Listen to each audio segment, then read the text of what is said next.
নমস্কাৰ। আজি আলোচনা কৰিবলৈ লৈছো হৰে কৃষ্ণ ডেকাৰ উত্তৰ পুৰুষ কবিতাটো। কবিতাটো প্ৰথমতে মই পাঠ কৰি লৈছো। উদং ফেৰেঙনিৰ ক্ৰছত পূৰ্ণিমাৰ জোন যেন এখন ছবি, জোনাকত লাও ফুলৰ দৰে জিলিকে ঘৰৰ মুধচবোৰ, সিহঁত যায়নে আহে, সিহঁতৰ গুৰুহাত উৰে ৰঙা পৰুৱাৰ ধূলি, সোণ হঠাৎ জয়ুল্লাহ, মুকলি আকাশত চৰাইবোৰৰ দৰে উৰি যায় কুলিবোৰ, মই ভাবো মই মোৰ দাহ, কেৱল সিহঁতৰ সংগীনে খুচি লৈ আহে তেজত লুতুৰি সিহঁতৰ দিনবোৰ। কবিতাটোত প্ৰথমতে উত্তৰ পুৰুষ শব্দটোৱে নতুন প্ৰজন্ম বা পোষ্টাৰিটিক সূচিত কৰিছে। উত্তৰ পুৰুষক লৈ কবিয়ে এক ধৰণৰ অনিশ্চয়তাত ভুগিছে আৰু প্ৰথম ষ্টেঞ্জাটোতে দিছে যে উদং ফেৰেঙনিৰ ক্ৰছত পূৰ্ণিমাৰ জোন। পূৰ্ণিমাৰ জোনটো হৈছে এটা প্ৰতীক। ই এটা পূৰ্ণিমাৰ জোনে পূৰ্ণতা, সৌন্দৰ্য বা শান্তিৰ প্ৰতীক হিচাপে আমি চিহ্নিত কৰিব পাৰোঁ। এই শান্তিক যেন নতুন প্ৰজন্মই ক্ৰছবিদ্ধ কৰিছে।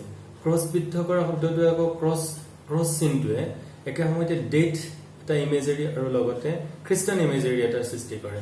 যীশুখ্ৰীষ্টৰ দৰে এজন ব্যক্তিত্ব, তেনেদৰে এজন মহান ব্যক্তিক ক্ৰছবিদ্ধ কৰি যেনেকুৱা ধৰণে শান্তি বিঘ্নিত কৰিছে, ঠিক তেনেকুৱা ধৰণে যেন নতুন প্ৰজন্মই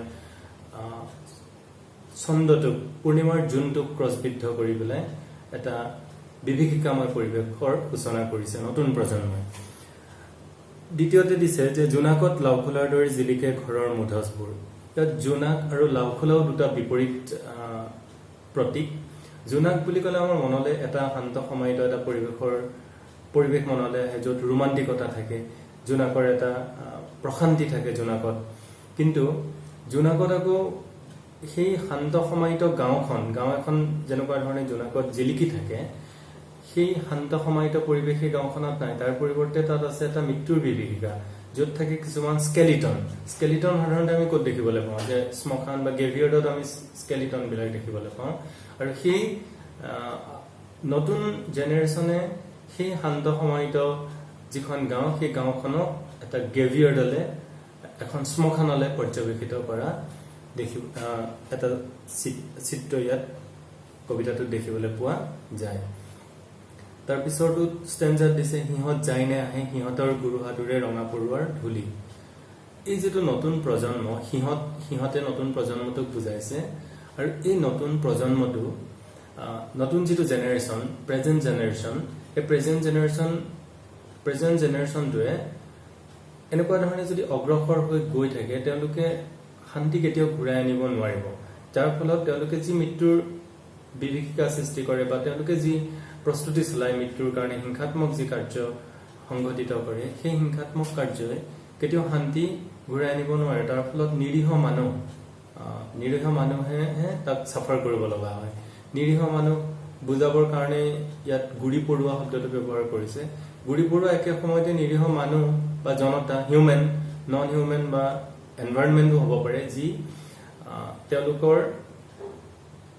এই যিটো নতুন প্ৰজন্মই যি হিংসাত্মক পদ্ধতি আশ্ৰয় লৈছে, ই কেতিয়াও জীৱনমুখী পথ নহয়, ই এটা মৃত্যুমুখী পথ। আৰু সেই মৃত্যুৱে এই মানুহখিনিক চাফাৰ কৰায়।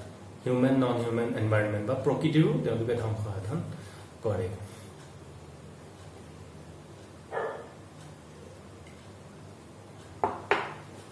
তাৰ পিছৰটো আছে হঠাৎ শুনো জয়ুল্লাহ, মুকলি আকাশত চৰাইবোৰৰ দৰে উৰি যায় গুলিবোৰ।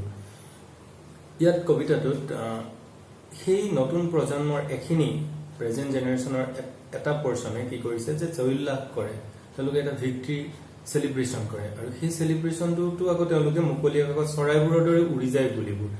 গুলি আৰু চৰাইও আকৌ দুটা বিপৰীত প্ৰতীক। চৰাই হৈছে শান্তিৰ প্ৰতীক আৰু গুলি হৈছে মৃত্যুৰ প্ৰতীক। আৰু এইটো হিউমেন মেড, মানুহে সৃষ্টি কৰা, হিউমেন, নন হিউমেন বা এনভাইৰনমেণ্টক ডেষ্ট্ৰয় কৰিবৰ কাৰণে, নিধন কৰিবৰ কাৰণে এইটো ব্যৱহাৰ কৰা হয়। আৰু ইয়াত তেওঁলোকে যি জয়ুল্লাহ পাতে, সেই জয়ুল্লাহে কিন্তু শান্তিৰ চৰাই নুৰুৱায়, তাত গুলি উৰি যায়, আকৌ হিংসাৰ পৰিৱেশ এটা সৃষ্টি হয়। এইখিনিতে আমি নিৰ্মল প্ৰভা বৰদলৈ বাইদেউৰ এটা কবিতা মনলৈ আহিছে, যে তেওঁ কৈছে যে বন্দুকৰ শব্দত ৰাতি পুৱাই নে, নোপোৱাই, পুৱাই সেই চৰাইটিৰ মাতত যি কুটি খাই ৰাতিৰ আন্ধাৰবোৰ লাহে লাহে। কেতিয়াও বন্দুক বাৰুদেৰে কেতিয়াও শান্তি ঘূৰাই আনিব নোৱাৰে। ই আনিব চৰাইৰ মাতত যি গুটি খাই ৰাতিৰ আন্ধাৰবোৰ লাহে লাহে, এটা স্বাভাৱিক প্ৰক্ৰিয়া, এটা নেচাৰেল প্ৰক্ৰিয়া, আৰু সেই শান্তিৰ প্ৰতীকেৰেহে, শান্তিৰ জৰিয়তেহে পৃথিৱী ধুনীয়া হ'ব। গতিকে এই কবিতাটোতো তেনেকুৱা ধৰণৰ এটা চিত্ৰই দেখিবলৈ পোৱা গৈছে। তাৰ পাছৰটো ষ্টেঞ্জাত দিছে, মই ভাবো মই মোৰ দাস, কেৱল সিহঁতৰ সংগীনে খুচি লৈ আহে তেজত লুতুৰি সিহঁতৰ দিনবোৰ। ইয়াত কবিয়ে কৈছে যে I am slave of my self. তেওঁ যেন দাসত্বত আছে, তেওঁৰ যেন দায়বদ্ধতা আছে, কিন্তু তেওঁ কৰ্তব্য পালন কৰিব পৰা নাই। দাসত্ব থাকিলে, যেতিয়া বন্দিত্ব থাকে, যেতিয়া মানুহৰ ফ্ৰীডম নাথাকে, তেতিয়া খুব অসহায় হৈ থাকে মানুহ। আৰু সেই মানুহখিনি যেতিয়া অসহায় হৈ থাকে, তেতিয়া তেওঁলোকে এক নিৰাপত্তাজনিত শংকাত ভুগি থাকে। আৰু ইয়াতো কবিয়ে যেন এই নতুন প্ৰজন্মক কেতিয়াও এটা শুদ্ধ পথ দেখুৱাবলৈ পৰা নাই, অথচ সেইটো তেওঁ দায়বদ্ধতা, কিন্তু কৰ্তব্য পালন কৰিব পৰা নাই। তেওঁলোকে যি মৃত্যুৰ ফাকু খেলিছে, তেজেৰে তুমৰুলি এটা যি দিনৰ লগত তেওঁলোকে সদায় যাপন কৰিবলৈ বিচাৰিছে, এইটোক লৈ কবিয়ে যথেষ্ট উদ্বেগ প্ৰকাশ কৰিছে। কবিতাটোৰ এনেকুৱা ধৰণে প্ৰতীক চিত্ৰকল্পৰ জৰিয়তে এটা অনন্য মাত্ৰা দিবলৈ চেষ্টা কৰিছে। কবিতাটো বিভিন্ন ধৰণে ইণ্টাৰপ্ৰিট কৰিব পৰা যায়। মই মোৰ ধৰণে জুকিয়াইছো খুব কম সময়ৰ ভিতৰতে, আৰু মই ছাত্ৰ ছাত্ৰীসকলক কওঁ যে তোমালোকৰ বেলেগ বেলেগ ডিফাৰেণ্ট মেথডলজি তোমালোকে ব্যৱহাৰ কৰি পেলাই কবিতাটো ইণ্টাৰপ্ৰিট কৰিব পাৰা।